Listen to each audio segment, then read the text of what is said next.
राजनगर नाम के शहर में रात को एक चुड़ैल घुमा करती थी। वो अपने शिकार की खोज में निकलती थी।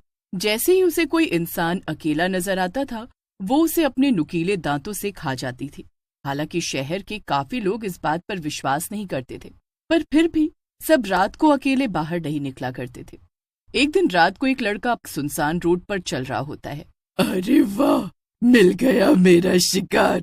अभी इसके पीछे पीछे जाती हूँ। लड़का जैसे ही पीछे मुड़कर देखता है तो चुड़ैल गायब हो जाती है।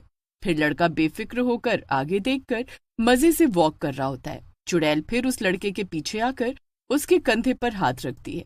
लड़का जैसे ही पीछे मुड़कर देखता है तो डर के मारे हक्का बक्का रह जाता है। ये तो चुड़ैल है। प्लीज मुझे मत मारो। अभी तो मेरी महीने की सैलरी भी नहीं आई है। अरे बुड़बक, सैलरी का क्या करोगे जब जिंदा ही नहीं रहोगे? इतना कहकर चुड़ैल उस लड़के को पकड़कर खा जाती है। ओह यस, मजा आ गया।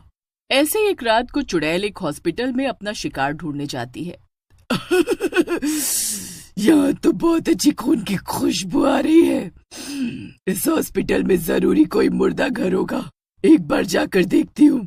मुर्दा घर ढूंढते ढूंढते उसे एक रूम की लाइट जली नजर आती है, जिसमें एक महिला डॉक्टर एक मरीज की रिपोर्ट पढ़ रही होती है। अरे, इतनी रात को इस कमरे की लाइट क्यों जली है? जरूर इस रूम में कोई ना कोई जरूर होगा। मैं अंदर जाकर देखती हूँ। अरे, इस मरीज का तो कुछ भी नॉर्मल नहीं है। इसका तो जल्दी ब्लड टेस्ट कराना होगा। ये केस थोड़ा सीरियस है। मुझे इस पर अच्छी मेहनत करनी होगी। मिल गया मेरा शिकार। बचाओ बचाओ, ये चुड़ैल कितनी डरावनी है। हाँ, और अब मैं तुझे खाकर अपनी भूख शांत करूंगी। नहीं, मुझे छोड़ दो। मेरा जिंदा रहना बहुत जरूरी है। हर शिकार मरने से पहले यही बोलता है। तुमने कुछ खास नहीं बोला। देखो प्लीज, तुम मेरी बात को समझो।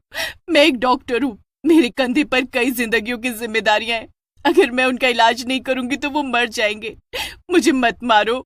अच्छा, बात तो तुम्हारी सही है। अगर तुमने मेरे बारे में सबको बता दिया और पुलिस ने मेरे पीछे तांत्रिक लगा दिया तो मैं तुम्हारा विश्वास कैसे करूं? मैं तुम्हारे बारे में कुछ नहीं बताऊंगी। मैं वादा करती हूँ, कभी किसी को तुम्हारे बारे में कुछ नहीं कहूंगी। बस तुम इस शहर से चली जाओ प्लीज। ठीक है। वैसे भी इस शहर में तो सबके सब आलसी भरे पड़े हैं। कोई रात को ज्यादा निकलता ही नहीं। मैं तो अब गांव जाऊंगी। वहां जाकर देखती हूँ कितने शिकार मिलेंगे। पर अब जब तुम मेरे बारे में जान चुकी हो तो मुझे जब भी तुम्हारी जरूरत पड़ेगी तुम मेरी मदद जरूर करोगी। जी ठीक है, मैं आपकी मदद जरूर करूंगी। इतना कहकर चुड़ैल गांव की तरफ निकल जाती है। गांव की ठंडी ठंडी हवा। अब जरा अपना पेट भरने के लिए अपना शिकार भी ढूंढ लेती हूँ।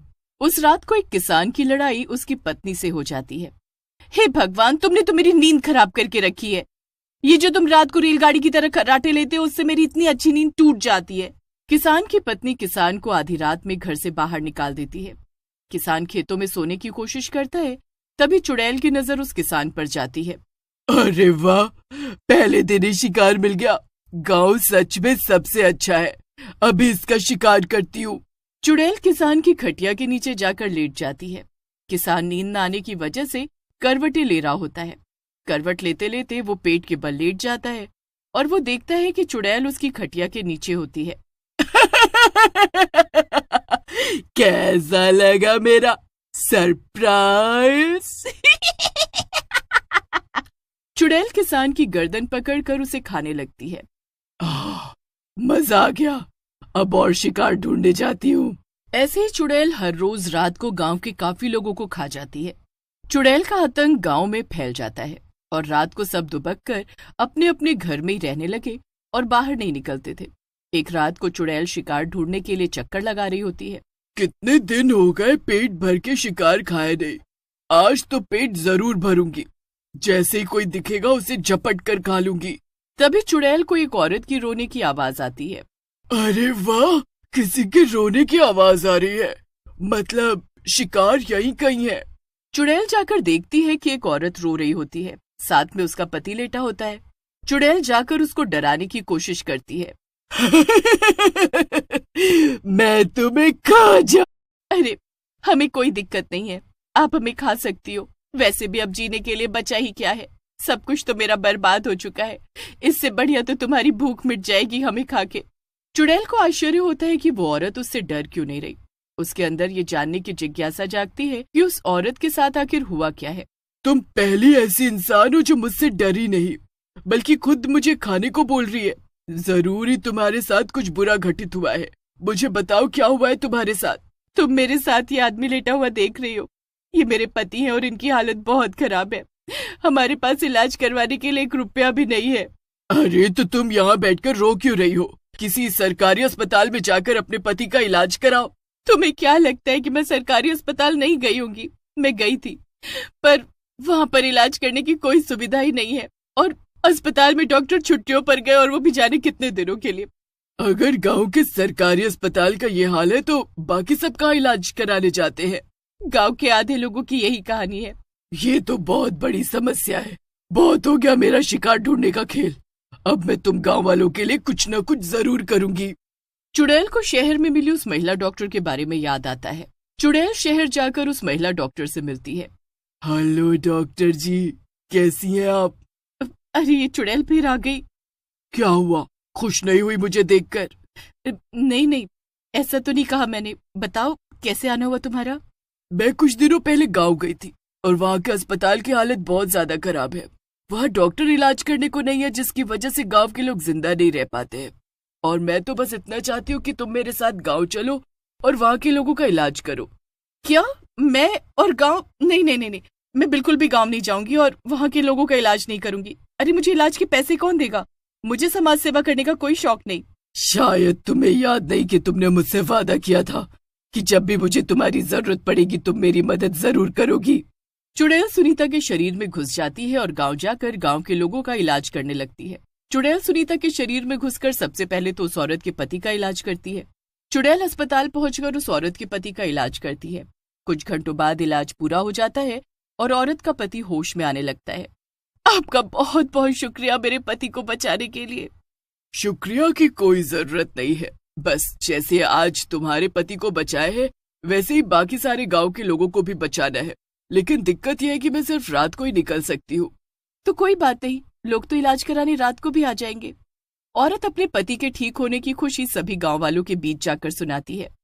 अरे सुनो, आज फिर से मेरी खुशियां वापस लौट आई हैं। मेरे पति ठीक हो गए, उनका इलाज हो गया और वो धीरे धीरे स्वस्थ भी हो रहे हैं। सभी गांव वाले औरत की ये बात सुनकर डर जाते हैं। अरे आप लोगों को घबराने की कोई जरूरत नहीं है। वो किसी को मारने नहीं बल्कि हमारी मदद करने आई है। वो एक चुड़ैल डॉक्टर है जो इलाज करती है। आप सब लोग अभी उससे इलाज कराने जा सकते हैं। जो भी हो, मैं तो जरूर जाऊंगी। मेरा बेटा कब से बीमार है, कोई इलाज करने वाला नहीं। वो चुड़ैल डॉक्टर इसका इलाज जरूर करेगी। आखिर उसने तुम्हारे पति को भी तो ठीक किया है। ऐसे सभी गांव वाले हाँ में हाँ मिलाने लगते हैं और रात को चुड़ैल डॉक्टर के पास इलाज कराने के लिए राजी हो जाते हैं। जैसे ही सुबह होने वाली होती है, चुड़ैल सुनीता को वापस शहर ले आती है और उसके शरीर से बाहर निकलकर गायब हो जाती है। अरे ये क्या हुआ था? मैं कल रात को कहाँ थी? ये चुड़ैल मुझे कहाँ ले गई थी? उस रात को फिर चुड़ैल सुनीता से मिलने आती है। तैयार हो गाँव जाने के लिए? तुम मेरे साथ ऐसा क्यों कर रही हो? मैं तुम्हें कोई चोट नहीं पहुंचाना चाहती, बल्कि मैं गांव वालों की मदद करना चाहती हूँ। मैं कोई गांव वालों की मदद नहीं करना चाहती। तुम्हें उन गांव वालों की मजबूरी का कोई एहसास नहीं है। मैं तुम्हें उस गांव में फिर से लेकर चलती हूँ। रात को जब सुनीता देखती है कि कितने सारे गांव वाले मरीज के साथ खड़े होकर चुड़ैल डॉक्टर के आने का इंतजार कर रहे हैं, तो वो समझ जाती है और चुड़ैल की मदद करती है। तुम बहुत ही अच्छा काम कर रही हो, पर सिर्फ मेरे यहाँ होने से काफी नहीं है। मरीज बहुत है और डॉक्टर एक। तुम खुद ही सोचो, इन सभी लोगों का इलाज कैसे होगा? तुम सही कहती हो, लेकिन अब मैं क्या करूँ? मैं तो सिर्फ तुम्हें जानती हूँ। तुम चिंता मत करो, आज तो जितने मरीज मैं ठीक कर सकती हूँ कर लूंगी, और मैं अपने सारे दोस्तों को, जितने भी डॉक्टर हैं, उन सभी को यहाँ इस गांव में बुला लूंगी। ऐसे सभी की मदद हो जाएगी और सरकार से भी मदद लूंगी, लेकिन इस गांव की स्थिति जरूर सुधारूंगी। सुनीता ठीक वैसा ही करती है जैसा उसने बोला था, जिससे गांव की स्थिति सुधरती जाती है। अब अस्पताल में इलाज करने को डॉक्टर, आराम करने को बेड और हर तरह की दवाइयां मौजूद होती हैं। सभी गांव वाले चुड़ैल का और सुनीता का बहुत धन्यवाद करते हैं। यहाँ तक कि चुड़ैल डॉक्टर का एक पुतला सम्मान के लिए अपने गांव में भी लगवाते हैं।